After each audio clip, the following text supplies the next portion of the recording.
Nagita Slavina biasakan dua putranya bersih dan wangi sejak kecil, tuai komentar. Nagita Slavina membiasakan kedua putranya yakni Rafathar Malik Ahmad dan Rayanza Malik, untuk tetap bersih dan wangi sejak kecil. Nagita Slavina juga senang dengan aroma wangi dan bersih di rumahnya. Buat aku ibu-ibu dan manusia, bersih itu memang wajib ya, jadi memang ngepel dengan rajin, wangi itu juga wajib banget, aku enggak bisa kalau enggak wangi, ujar Nagita Slavina. Jadi bukan enggak bau ya, jadi harus wangi, terus Nagita Slavina.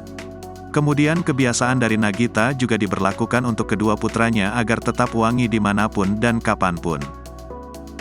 Aku memang membiasakan anak-anak aku dari kecil itu bukan enggak boleh bau tapi harus wangi bener-bener emang dari kecil, kata Nagita.